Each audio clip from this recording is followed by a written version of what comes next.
Durante siglos, muchas mujeres fueron perseguidas por el delito de brujería. Se decía que practicaban la magia negra y lanzaban conjuros malignos, que adoraban al príncipe de las tinieblas. ¿Quiénes eran realmente las brujas? ¿Cuál es su verdadera historia?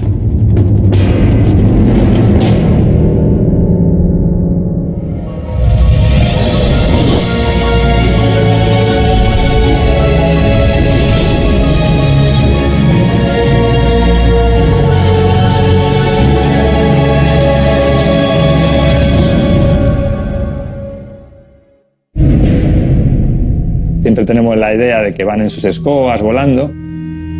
Lo que se decía era que invocaban al diablo.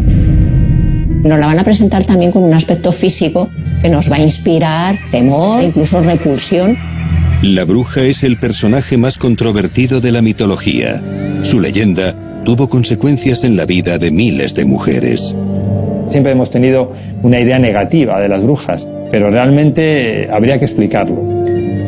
¿Cuánto hay de superstición y cuánto de verdad? ¿Qué es realmente una bruja? Por bruja, si somos puristas y nos vamos al diccionario de la Real Academia, sería aquella mujer que hace un pacto con el diablo para tener poderes extraordinarios. El término bruja es un término relativamente moderno, aparece en el siglo XIII, se empieza a popularizar en el siglo XIV, lo que no quiere decir que no hubiera brujas anteriormente, pero tenían otro nombre. Hasta entonces existía la hechicería, las hechiceras. Siempre ha habido mujeres que a través de una serie de pactos tenían poder sobre su entorno, hasta el punto de hacer maleficios y de hacer hechizos. Fueron los primeros rituales de la humanidad. Nos vamos a épocas prehistóricas. Porque la mujer es la que siempre ha sido la representante de la magia. Porque la magia que ella crea no la podemos hacer los hombres, es la vida. Nosotros creamos estructuras impresionantes, barcos, edificios, pero en ningún momento vamos a dar vida. Una mujer por sí, curiosamente, porque la partenogénesis es posible. Es decir, a partir de un óvulo tú puedes crear vida, pero nunca podrás crear vida a partir de un espermatozoide. En las cuevas de Altamira, los arqueólogos han revelado que el papel de las mujeres fue mayor del que se pensaba. Identifican que los famosos brujos que en las cuevas hacían las pinturas rupestres y las incisiones no eran tales hombres, sino que eran las mujeres las que los hacían. Según los estudios, al menos el 75% de las manos impresas son manos de mujer. Estas comunidades eran matriarcales, lideradas por mujeres, pero hace 10.000 años todo cambió. El hombre deja de ser cazador para ser agricultor. En el momento que el hombre ya no necesita desplazarse para cazar y puede estar asentado en un lugar, la mujer pierde esa función que tenía anteriormente de cuidadora de la prole y mantenedora de alguna manera de las esencias espirituales de la tribu, y esas pasan al hombre a partir de entonces, y cambia el rol al patriarcado. Un modelo que siguió endureciéndose con el paso de los siglos. La mujer ha estado siempre o casi siempre sometida al varón, sometida al sacerdote. Se enfrentan abiertamente a una sociedad patriarcal, eclesiástica, en la que está el Dios Padre. La magia, al ser un terreno oculto, es el lugar donde ella puede empoderarse, donde realmente tiene la sartén por el mango, donde realmente ella se convierte en reina de la magia, reina de la noche, reina de la luna. En las religiones monoteístas, el dios siempre se relacionó con el poder del sol. Sin embargo, la magia se asocia siempre con la noche, con la luna y con la mujer. La luna marca siempre el ritmo de la mujer. Cada 28 días tenemos el ciclo menstrual, sangramos cada 28 días. Pero el poder de la luna nos afecta a todos. Todos los seres están relacionados con el influjo de las mareas de la luna. Nosotros somos un 90 y tantos % de agua, con lo cual todos nuestros flujos también se ven influenciados por las lunas llenas, por las lunas menguantes. Invocando a las fuerzas de la luna, se buscaba alterar la naturaleza, hacer magia. Esta oposición entre sol y luna, día y noche, religión y magia, es la que hace que la mujer sea la que realmente reine en este reino mágico. Pero antes de las religiones monoteístas, ya se conocían mujeres que practicaban la magia. Como Medea, como Circe en el mundo grecorromano. Las tribus mapuches tenían una machi que era la curandera, la hechicera. Pero no se utilizaba la palabra bruja. ¿Cuándo aparece entonces el concepto de bruja? Surge con el cristianismo. Inventa o crea la figura del demonio en el que se asocia a la bruja como servidora de este demonio. Para que exista la bruja tiene que existir un pacto con el diablo, y para que exista este pacto tiene que existir el diablo, con lo cual si no existe el diablo, no existe la bruja. La Iglesia vio la magia como un rival a su autoridad, pero en los pueblos mucha gente seguía creyendo en el poder ancestral de algunas mujeres y acudía a ellas en busca de ayuda. Había curanderas, había hechiceras y había brujas. Aunque las tres hacen magia, realmente en una escala de bondad a maldad, digamos, primero irían las curanderas, que como dice su propio nombre, curan. Era aquella mujer que conocía las propiedades terapéuticas de las plantas para hacer el bien, es decir, para curar. Luego irían las hechiceras, que son ambivalentes, pueden hacer el bien o el mal en función de su cliente y de lo que la pagara. Luego estarían las brujas, que es ya el sumum de la maldad. Es la que siempre hace el mal porque ha hecho un pacto tácito o expreso con el diablo. El pacto con el diablo es lo que hace diferenciar a las hechiceras de las brujas, que sí lo tienen firmado, y por lo cual es con las que más se ensañan, por ejemplo, la Inquisición, porque al tener un pacto diabólico también serían herejes, y es cuando van a por ellas. Fue el inicio de uno de los episodios más sanguinarios de la historia: la caza de brujas. ¿Cuáles fueron los verdaderos motivos de esta persecución?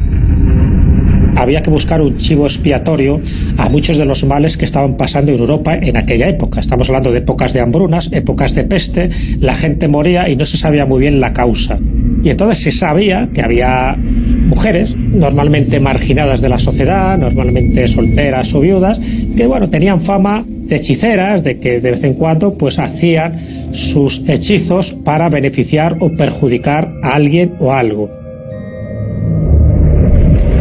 La creencia de si tenías un cólico nefrítico era que una bruja le había quitado el dolor de parto a la mujer que estaba pariendo y se lo había echado a otra persona. Existía una sensación de que si se metía mano a este tipo de mujeres, los males que estaban asolando a una sociedad desaparecerían. Estas supersticiones desembocaron en un auténtico genocidio.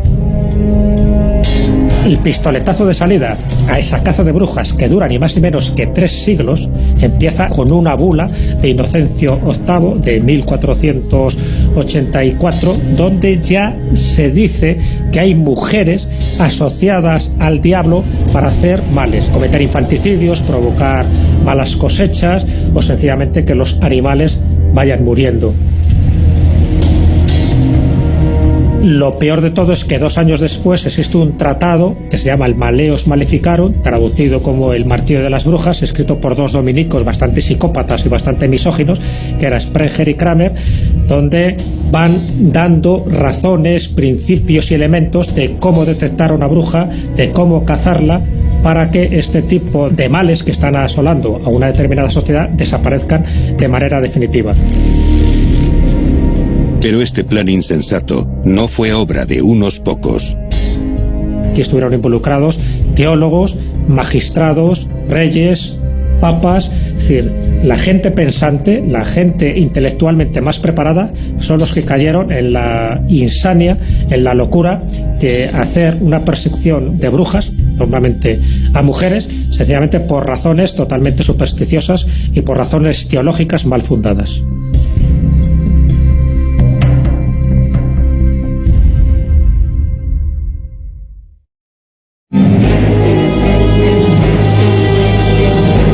Entre el siglo XV y XVIII, más de 50.000 mujeres fueron condenadas a muerte por brujería en Europa. Muchas más fueron encarceladas y torturadas. Aunque en principio, el delito de brujería era también aplicable a los hombres. Siguiendo los documentos inquisitoriales, los autos de fe, aparecen muchas más mujeres que hombres que se dedican a estos menesteres. Claro, la pregunta es ¿por qué hay más causas contra mujeres que contra hombres? Cuando también se habla de brujos, que también tenían las mismas razones para ser encausados. La respuesta la encontramos en las primeras páginas de un libro. A la mujer se la denigraba, incluso en tratados teológicos, pensando que lo que hizo Eva en el paraíso, fíjate, nos tenemos que remontar al Génesis, pues eso generó todo un pecado que recayó en el género femenino. Se pensaba que las mujeres eran más susceptibles para ser engañadas por el diablo y de tentar al hombre para también llevarle a su redil. Por eso el 80% de los juicios que se hicieron tanto en el mundo católico como en el mundo protestante eran mujeres. Esta misoginia fue el pensamiento común durante siglos. Una vez se puso en marcha la caza de brujas, aparecieron nuevos profesionales.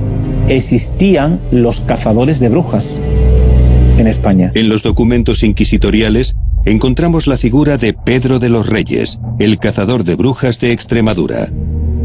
Era de Llerena, natural de Llerena, y se dedicaba precisamente a detectar a mujeres que él creía que eran brujas en función de un lunar que tenía en la rabadilla, o al mirarle el ojo y tener la pupila a lo mejor un poquito dilatada.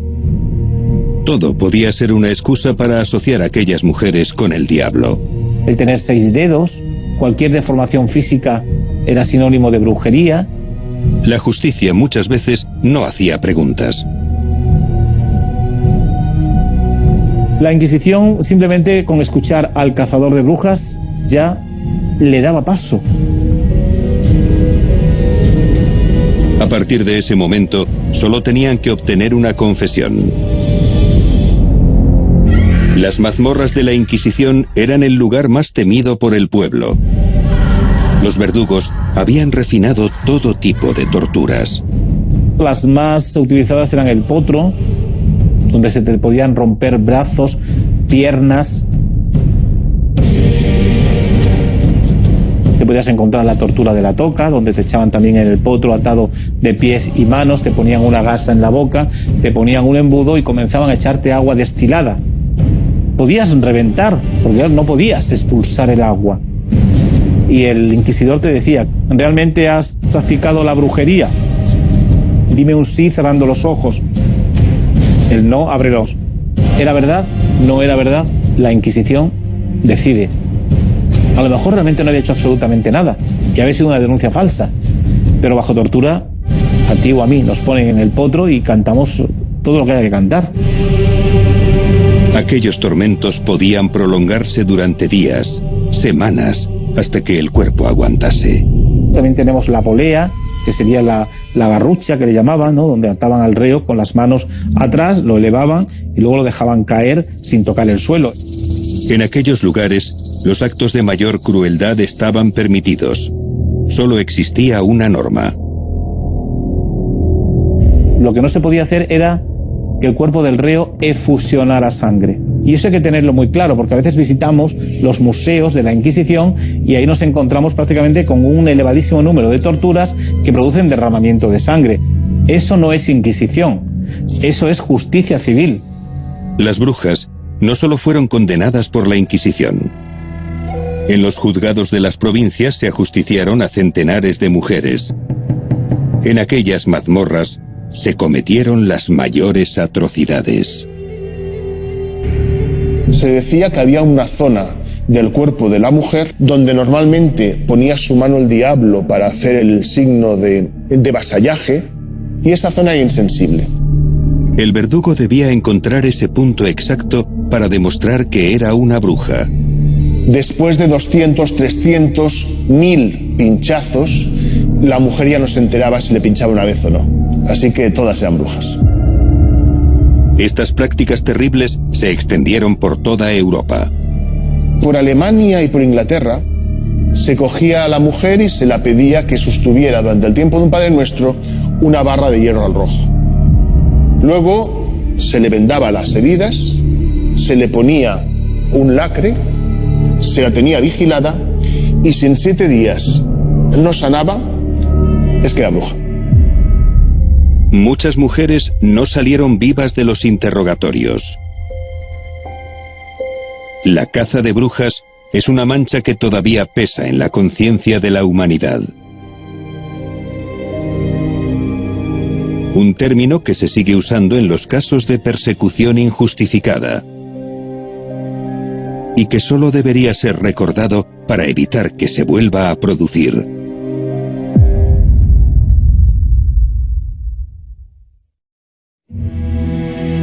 Las brujas están asociadas a un término. La aquelarre es una palabra vasca que significa el prado del macho cabrío. Se decía que estas mujeres se reunían en un claro del bosque una noche cada semana. Las brujas iban aumentando sus conocimientos y ahí practicaban todos sus hechizos. Los aquelarres están rodeados de misterio. Es difícil separar la verdad de la leyenda. Encontramos estas ceremonias descritas en las actas inquisitoriales. Según las crónicas, en localidades como Cernégula, en Burgos, se practicaban estos rituales ancestrales. ¿Qué se supone científicamente que eran los aquelarres? Restos de las tradiciones paganas, anteriores incluso a los romanos, de fertilidad. Estas mujeres mantenían vivos algunos de los rituales más antiguos de la humanidad. Estos cultos a la fertilidad, que se pueden entroncar incluso con un origen neolítico, en el sentido de que la mujer es la madre tierra y por tanto hay un vínculo entre las dos, la Iglesia no podía permitirlo. En los documentos de la Inquisición se dan detalles de una misteriosa figura que dirigía aquellas ceremonias. Un ser mitad hombre, mitad bestia. ¿Qué podría representar? Evidentemente alguien tiene que presidir aquello. No lo puede presidir Cristo, una virgen o Dios. Ese es el macho cabrío, porque el macho cabrío por los cuernos, es decir, ahí nos tenemos que remontar a los dioses paganos cornudos como Cernunos, en la mitología celta, siempre se asociaban también a los entes tectónicos de la naturaleza, que con el cristianismo todo aquello que tenía cuernos y tenía rabo se convierten en diablo. La Iglesia Católica lo que hizo fue demonizar a los antiguos dioses.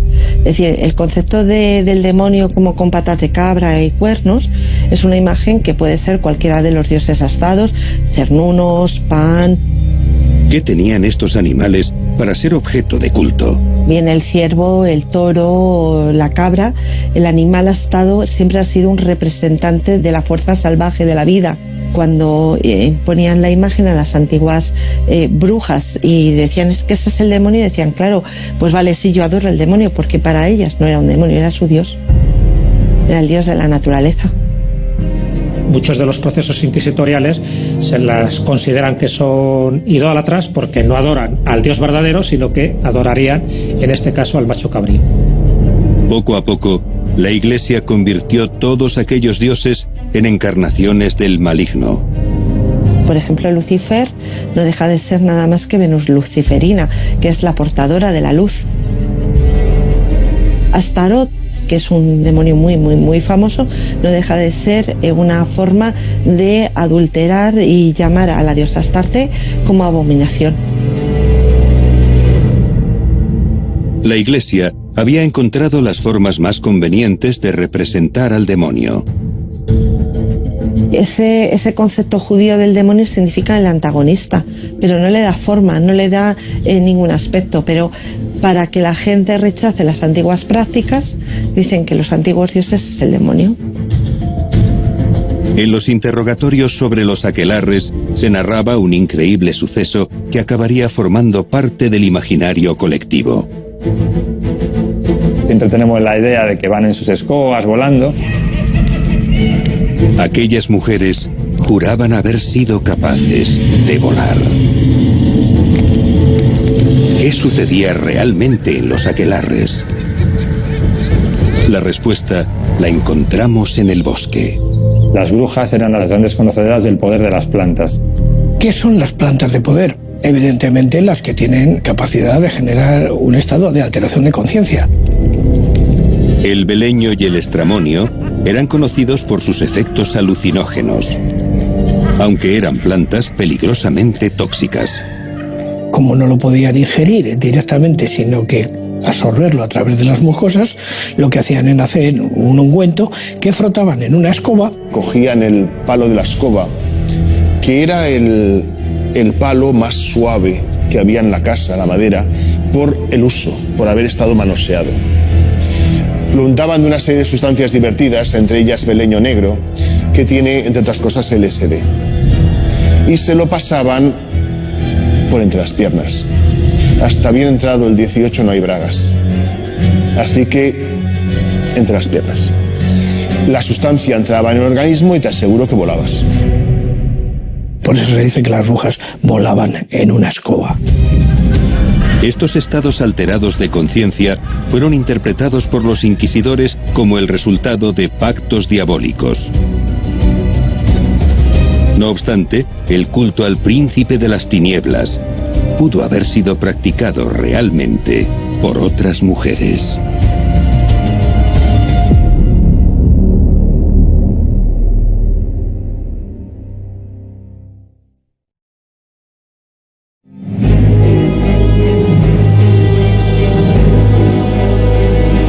La Inquisición condenó a las brujas por pactar con el diablo. La mayoría fueron falsas acusaciones, pero no todas. Y sucedieron en el lugar más inesperado. Se han estudiado casos reales de monjas que adoraban al demonio. ¿Qué llevó a aquellas mujeres a tomar ese camino? Querer salir del convento. Es decir, aquí en España, hasta hace muy poco, hasta prácticamente el siglo XIX, el primer hijo de un matrimonio tenía que ser fraile o cura, y si era niña tenía que ser monja, porque eso le daba caché a la familia. Y a partir de ahí te encuentras con que niños de 3 años, de 4 años están en los conventos, o niñas de esa misma edad también dentro de los conventos. Cuando tienen 13 o 14 años, la vocación como tal no aparece y lo que menos quieren es estar en ese antro. Quieren salir de ahí. Para ellos, precisamente, hacen lo contrario para lo que entraron. Se le impone la cruz, pero ellos van a tomar otros derroteros, van a pactar con el demonio. Era el príncipe de las tinieblas. ¿Qué significaba realmente el diablo? A nivel etimológico procede de diabolei, es decir, de lo que te separa, te desune. ¿Te desune de qué? De la divinidad. Entonces todo lo separativo es diabólico, a diferencia del símbolo que viene de simbolei, que es aquello que te une. En los monasterios se estudiaba el poder de Dios, pero también el poder del diablo. Y algunos miembros del clero se vieron tentados por ese poder. Son realmente los únicos que pueden pactar con el demonio de una forma veraz. ¿Por qué? Porque los grandes grimorios, los grandes libros de magia, que estaban prohibidos por la Inquisición, muchas veces llegaban a los conventos a través de determinados frailes que eran encargados precisamente de hacerlos desaparecer, de quemarlos, pero no los quemaban, sino que los guardaban y los acercaban a determinados conventos. Y claro, había mujeres y hombres que dentro de los cenobios pactan con el demonio y escriben el pacto con su propia sangre. Yo, fulano de tal, entrego mi alma al diablo a cambio de placeres, de favores, de riqueza. Estos pactos iban continuados de ceremonias en honor a su nuevo señor oscuro. Un remedo, una burla, una parodia de la Eucaristía cristiana. Las cruces se invierten, hay una profanación de las hostias sagradas y luego, para terminar, en un banquete y en una orgía. En las actas inquisitoriales encontramos varios casos de monjas satánicas. Uno de ellos sucedió en 1743 en un pueblo de Navarra.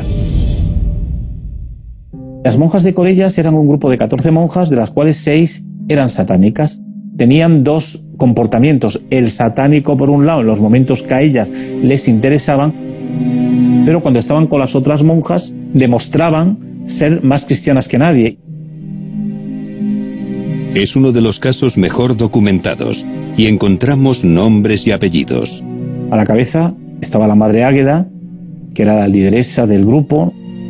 Las monjas redactaron un pacto con Satanás buscando obtener placeres y poderes especiales. Su misión era precisamente actuar en favor del demonio por ese pacto que todas ellas habían hecho.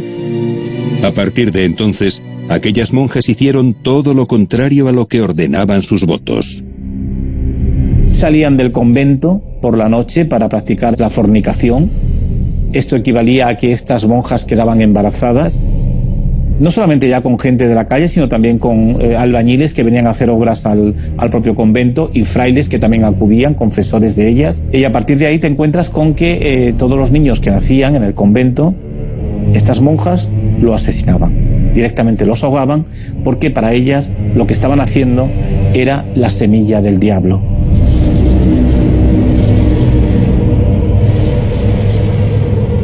Los niños los enterraban además en la huerta del convento. Tenían a un hortelano al que ya le habían avisado previamente de que no cavase en el lugar donde estaban sembradas esas flores, que eran flores sagradas, santas, que ellas mismas sembraban.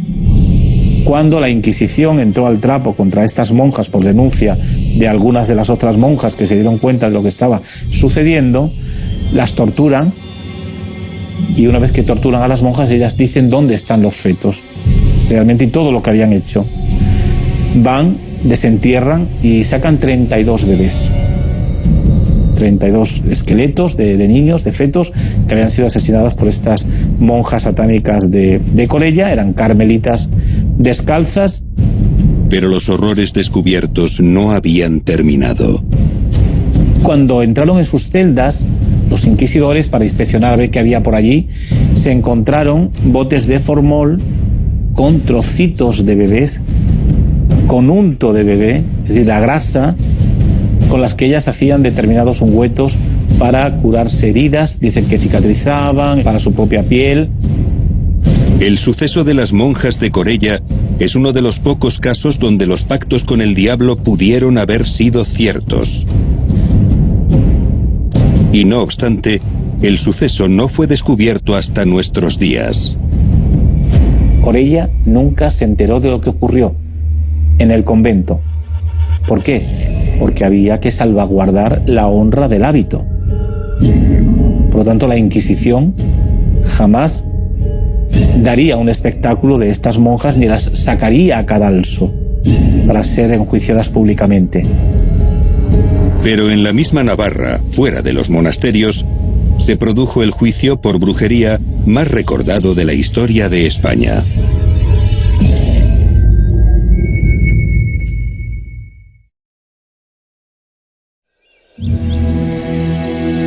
Zugarramurdi. Aún hoy se le conoce como el pueblo de las brujas. A principios del siglo XVII se produjo el caso más infame de la caza de brujas en España. ¿Qué fue lo que realmente motivó el que saliese a la luz toda esta secta, ¿no?, de brujos que allí había? Bueno, pues denuncias de determinados niños, sobre todo, que eran los que acusan a estas mujeres de haberlos llevado al aquelarre, donde las brujas pues bailaban, danzaban, llevaban sus sapos vestidos, los aplastaban para sacarle el líquido que tenían dentro. Con ese líquido, según cuentan estos niños, ellas se untaban sus zonas del cuerpo como los sobacos o las partes de las piernas para volar. Las descripciones de estos niños despertaron el miedo entre la gente y pronto, por todo el pueblo, comenzaron a contarse historias espeluznantes. Se llegan a acusar a estas mujeres de ir a los cementerios, de sacar determinados trozos de cadáveres, de piernas, de brazos, para asarlos en parrillas, comerlos. ¿Pero qué produjo realmente esta oleada de acusaciones? El Vaticano daba indulgencias a aquellas personas que denunciasen a otras.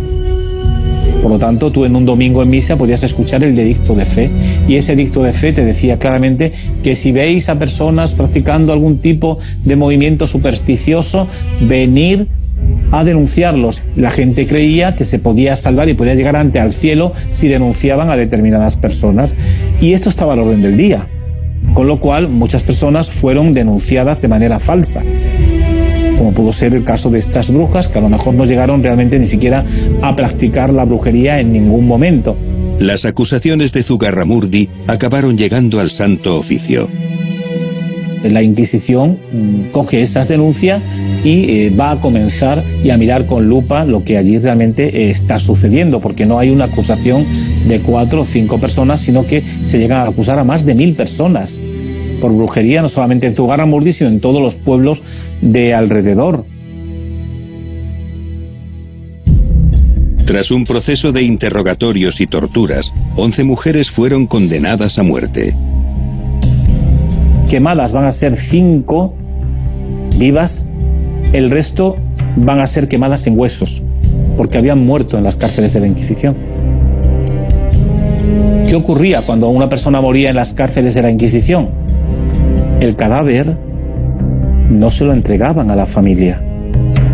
La Inquisición tenía un cementerio donde enterraban estos cuerpos, y el día que se iba a celebrar el auto de fe, como este de Logroño de 1610, se desenterraban los cadáveres de estas brujas, se le hacía un pelele, un muñeco de cartón al que le pondrían el San Benito correspondiente, el capirote y el hábito y un letrero en el pecho con el nombre de la bruja, la herejía que había cometido y el año en que iba a ser enjuiciada. Y cuando llegaban al quemadero después de terminar el auto de fe y se habían atado a las piras de la Inquisición, en los palos, en las argollas, a esas brujas vivas para ser quemadas, se lanzaban los cadáveres a la hoguera y tras ellos el pelele que representaba a esas brujas que habían muerto en las cárceles de la Inquisición o bajo tortura. De ahí que veamos en España esa tradición antropológica de fiestas donde se queman peleles, se queman muñecos. La relación dimana de aquí. El caso de Zugarramurdi en 1610 fue el peor acto de barbarie cometido contra las brujas en España. Pero en otros países el horror fue mucho mayor. Cuando hablamos de Inquisición y de los distintos delitos que persiguió la Inquisición, hay que distinguir la Inquisición católica de la Inquisición protestante. En España, la Inquisición católica condenó a la hoguera a 59 brujas. Pero esta cifra palidece en comparación con otros países. En Europa y en concreto en Alemania, es decir, una Inquisición protestante, hubo 25.000 ejecuciones por el delito de brujería. El Santo Oficio español descubrió que las condenas contra las brujas no eran tan rentables como las aplicadas a su otro gran enemigo, los judíos. Porque los que tenían la pela, los que tenían el poder económico y el poder adquisitivo eran los judíos, y sobre todo los conversos de judíos, en este caso, ¿no? Que eran los condenados por la Inquisición, los judaizantes, aquellos que judaizaban a escondidas, utilizando las alcobas de sus casas como si fuesen verdaderas sinagogas. Había gente que tenía pues 500 cabezas de ganado, tenía 3 o 4 casas, viñedos, colmenares, y eso era riqueza. Y la Inquisición requisaba, confiscaba todos los bienes de esas personas. Una parte iría para el fisco real y la otra iría para la Inquisición. No obstante, la Inquisición española sigue teniendo fama de haber sido la más mortífera contra las brujas. Porque, sin embargo, nosotros acarreamos esa leyenda negra. Por ahí hay una razón fundamental, porque es la Inquisición que tarda más en abolirse. Aquí la Inquisición española, por culpa de Fernando VII, se abole muy tarde. No es hasta que muere Fernando VII, que muere en 1833, y sobre todo con la regencia de María Cristina, cuando ya desaparece al año siguiente. Eso nos causó un daño tremendo, porque los enemigos de España siempre asociaban a la Inquisición pues todos los males, que eran unos sanguinarios, y que aquí estábamos matando herejes y a brujas continuamente. En España fuimos sanguinarios con otro tipo de delitos y de víctimas, pero no tanto con las brujas.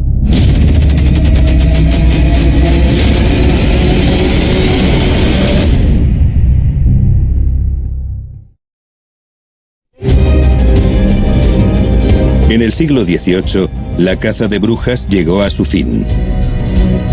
Pero las brujas siguieron vivas en las leyendas.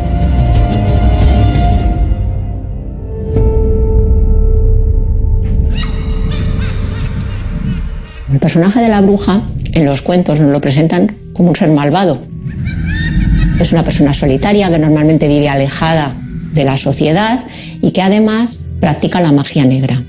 Esta magia negra, ¿en qué se va a traducir? Pues en la elaboración de conjuros, de pócimas venenosas, e incluso en algunos casos nos la van a presentar como un caníbal, ¿no? Puesto que va a devorar a esos niños inocentes que se acercan hasta su casita de chocolate. En estos cuentos, las brujas representan la fealdad y el mal. Una anciana con verrugas, con la tez incluso un poco verdosa, con unas ropas oscuras y un tanto andrajosas para que los niños, cuando las vean, pues sientan esa repulsión, ¿no?, hasta esos seres. Pero no debemos olvidarnos que son muy poderosas y que a través de esos conjuros y de esa magia negra que practican pueden cambiar de aspecto. Nos las podemos encontrar transformadas en animales de lo más lindo o en mujeres de una enorme belleza. ¿Por qué aparece el personaje de la bruja dentro de los cuentos? Es una advertencia para los niños. No te fíes de los extraños. Por muy buenas palabras que tengan, por muy buen aspecto con el que se presenten ante ti, o por muchos regalos que te puedan hacer, no son de fiar. Entonces, cuidadito con fiarte de esos extraños. En la actualidad, las brujas de la ficción ya no son lo que eran. Se ha producido un cambio social. La mentalidad moderna apunta hacia la igualdad de género. Las brujas que nos presenta la ficción actual, ya sea literaria o ya sea audiovisual, apuntan hacia una bruja joven, en muchos casos casi adolescente, que domina la magia, pero que va a ejercer la magia para el bien y no para el mal como antes. Estas nuevas brujas son rebeldes, son valientes, son luchadoras, son independientes y se enfrentan tanto a estas fuerzas del mal como también en muchos casos contra el patriarcado dominante, convirtiéndose en auténticos iconos feministas. Y en el mundo real, las brujas siguen existiendo. Ha salido una corriente que se llama la Wicca, en la que se consideran herederos de esas antiguas tradiciones de la brujería. De hecho, se llaman a sí mismos la vieja religión. La Wicca es una religión. Es una religión mistérica e iniciática que rinde culto a la naturaleza.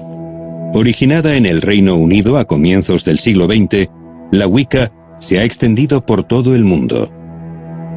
Son un conjunto de creencias paganas basadas en los orígenes de la brujería. Sus practicantes afirman realizar actos mágicos e invocaciones sobrenaturales.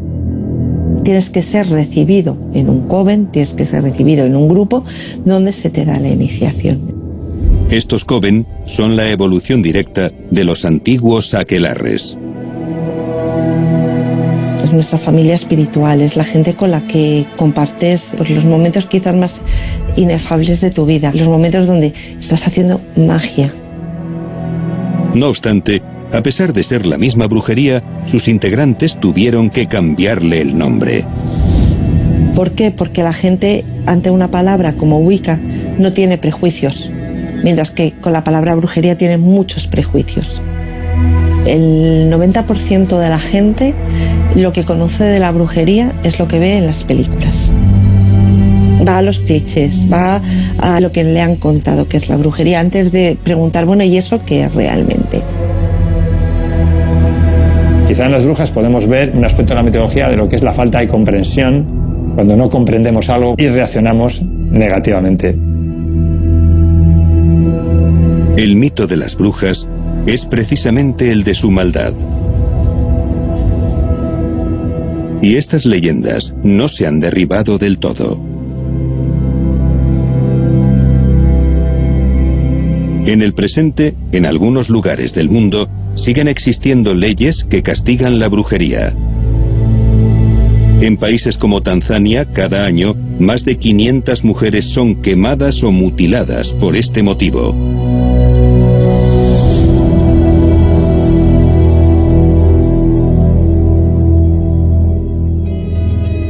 Pese a todos los males sufridos, las brujas nunca han llegado a desaparecer. Su misteriosa presencia nos lleva acompañando desde los orígenes de la humanidad. poseen una sabiduría más anciana que el mismo cielo y las estrellas.